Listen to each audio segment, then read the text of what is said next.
Hey, Harper, is this a good time? Good evening, Harper. Yeah, I'm free now. What's up? So this is kind of sudden, but do you have any plans for dinner on February 14th? February 14th? That's a Wednesday, right? I don't have anything specific planned, but I'd probably just be home around that time. What about your husband? He has work as usual, but unless he has to stay late, he should be back by then. Why? Well, it's Valentine's Day. Okay. I was thinking, how about we throw a Valentine's party? Party? Yeah, you know how lately everyone's schedules have been all over the place? We haven't been able to meet for coffee, lunch, or anything. So I figured since Valentine's Day is already a fun event, why not turn it into an excuse to get everyone together? Oh, I see what you mean. Right, and since it's Valentine's Day, I thought it would be fun to make it a family event. Husbands, kids, everyone together. We can exchange chocolates, have some good food, just enjoy the evening. And before you ask, I am totally fine with hosting at my place. That sounds really nice, actually. Yes, and here's the fun part. I was thinking, instead of just giving chocolates to our own husbands and kids, we could do a little chocolate exchange for everyone. Wait, so you're saying we'd be giving chocolates to each other's husbands too? That's the idea, like a friendly chocolate exchange, just for fun. I don't mind if it's clearly just for fun, but do you think any of the other moms would be uncomfortable with it? Oh, I checked, everyone's cool with it. Since we'll be handing them out in front of everyone, it's obvious that they're just obligatory chocolates. No hidden meanings, nothing weird, just a fun little thing. Well, when you put it that way, it does sound harmless. I guess it could be interesting, but are you really okay with all of us invading your house? Of course. My husband already gave me the green light. Also, okay, I'll admit, there's another reason I want to do this. Oh? I recently bought a fondue set, both a chocolate fondue pot and a cheese fondue pot, and I really want an excuse to use them properly. Oh, so that's what this is really about. I mean, not only that, but yeah, it's definitely part of my motivation. I figured what better time to go all out with a chocolate fondue fountain than Valentine's Day. You really planned this well, huh? Of course, and think about it, chocolate fondue and cheese fondue. That's like two completely different kinds of indulgence in one night. Yeah, I won't argue with that. That does sound pretty amazing. Right? The only thing is, I'll probably ask everyone to bring a dish or something just to make sure we have a good variety of food. But aside from that, it'll be super chill. That's totally fair. Who else did you invite? Just our usual lunch group, so Riley and Kelsey's families too. Oh, that's perfect. That way it won't feel too overwhelming. Exactly. I wanted to keep it small so it still feels personal and comfortable, And since we all already know each other, there won't be any awkwardness. Yeah, that makes sense. It's nice when you don't have to do the whole getting to know each other small talk. Exactly. So what do you think? Hang on, my husband just got home. Let me check with him. Sure, I'll wait. Okay, I asked him. He says he'll be off work at his usual time, so it works. Also, when I told him he'd be getting extra Valentine's chocolates, he got way too excited. That sounds about right. The way to a man's heart is through chocolate. I swear he was already thinking about what kinds of chocolates he might get. That's the spirit. So I guess we're in. Yay! I'll sort out the details and send a message later. Sounds good. Thanks for organizing this. Looking forward to it.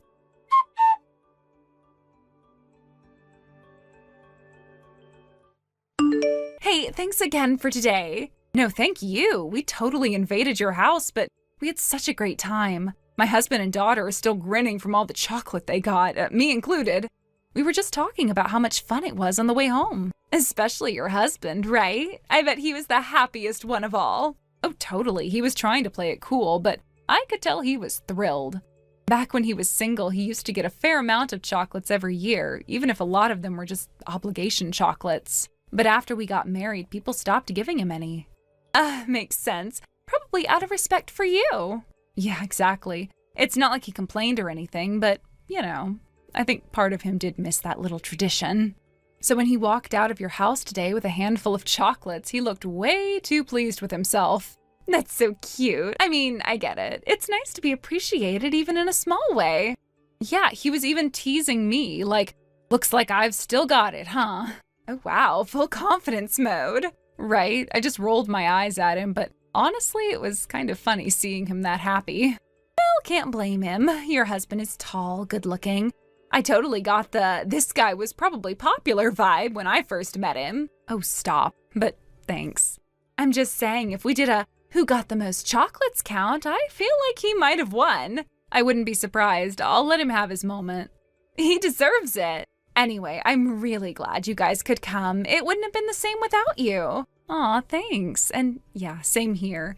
The chocolate fondue was a huge hit, by the way. None of us have ever done it before, so it was a fun first-time experience for the whole family. Right? There's something so satisfying about dipping fruit and marshmallows into a huge pot of melted chocolate. I don't know why we don't do it more often. Seriously, my daughter was so into it.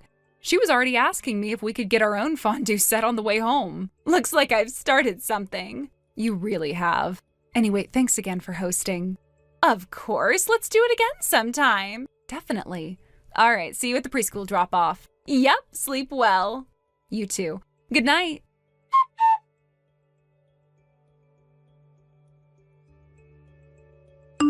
Raquel, do you have a minute? What is it? So, about the Valentine's chocolates. Yeah, is something wrong with them? Did you not like them or something? Oh, no, it's not that. It's just the chocolate muffin you gave me. Was it, by any chance, from that fancy chocolate shop near the station? You know, the one with all those limited edition chocolates and exclusive items? Huh? Wait, was that mixed in with the rest? I didn't even think to check where it came from. Yeah, it's just that my husband, he got one of those muffins. The packaging was exactly the same as the shop's. Oh, maybe I messed up and mixed things up? I was actually planning to give that particular muffin to my husband, but maybe I put it in the wrong bag by mistake. I didn't realize it ended up with you. Is that so? Oh, but don't feel bad about it. Don't feel bad. No need to return it or anything like that. I gave it to you as a gift, so please tell him to enjoy it on my behalf. I'd be happy if he liked it. Yeah, okay, but there's something else.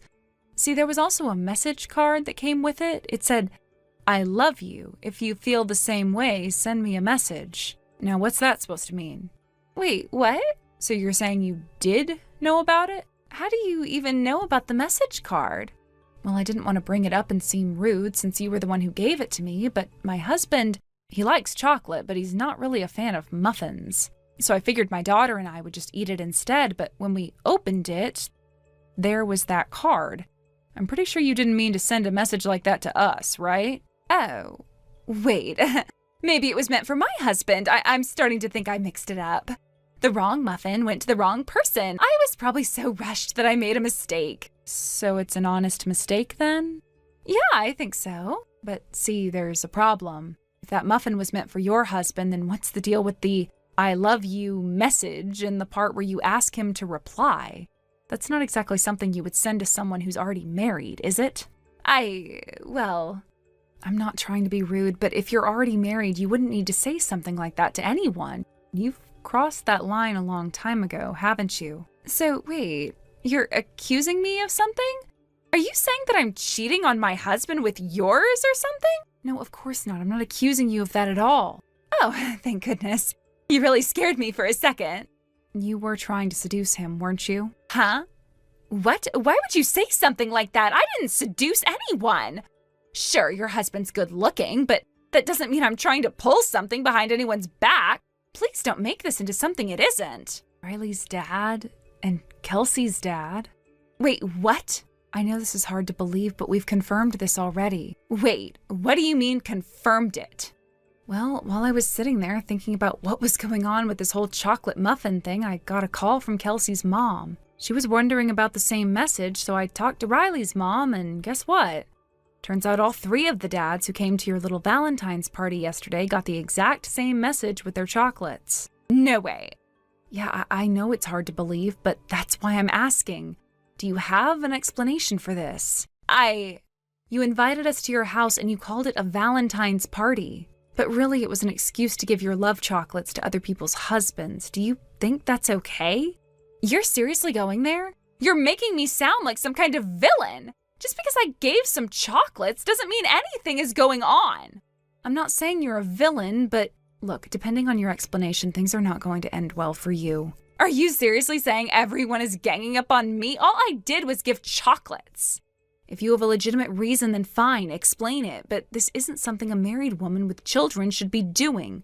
You know that, right? Love is freedom. I believe in following your heart and doing what feels right.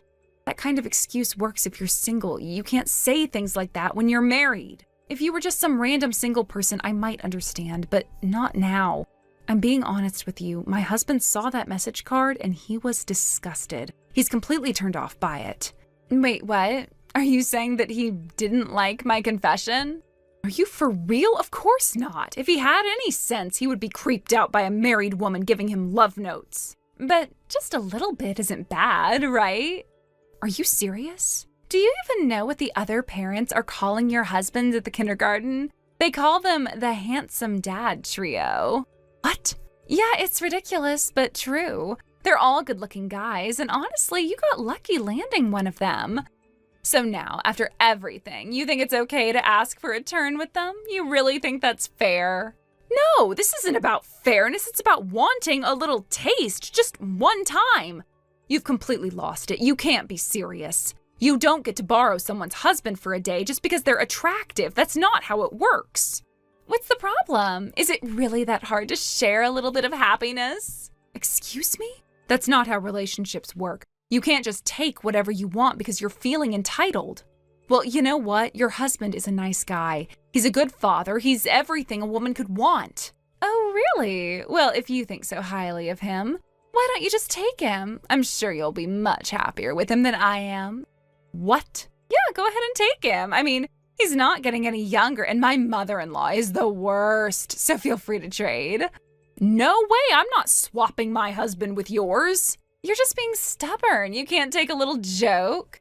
No, this isn't funny. You're out of line. You need to stop with this nonsense before it gets worse. And by the way, did you even realize that Riley's dad is inside your house right now? Wait, what? Yeah, I'm serious. He's inside. Looks like he took you up on your invitation. No, that's not possible. I guess he's a little too excited about your message. He came right over to your place. You probably told him to come over, but now it seems like you've changed your mind, huh? Wait, what? Let me explain it clearly. He got the message from you, he opened the chocolate last night, he saw the card, and instead of being confused or uncomfortable, he decided to send you a message.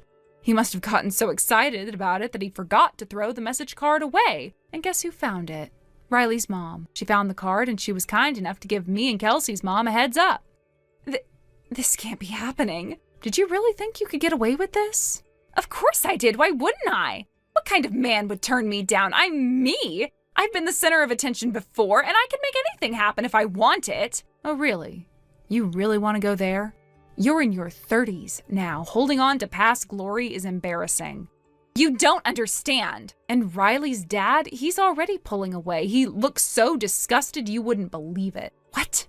Oh, and Kelsey's dad, he's not much better. But honestly, he's just as messed up as the rest of them. He was the only one who didn't immediately shut you down. But I guess that's just how some guys are. Wait, so where is my husband? He's here too. What? We got in touch with him. He left work early to come here. No way. Oh yes, don't worry, he'll be here soon enough. And when he does, you're going to have a lot of explaining to do. No, this is a lie. You're all lying. Do you really think this is just going to go away? This ends now, one way or another. Are you ready for that? Let's have a little chat, shall we?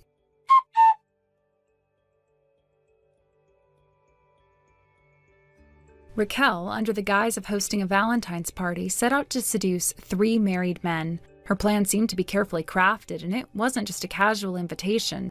She'd clearly put a lot of thought into it, believing she could manipulate the situation in her favor. The men in question, 3 married individuals, were unsuspecting.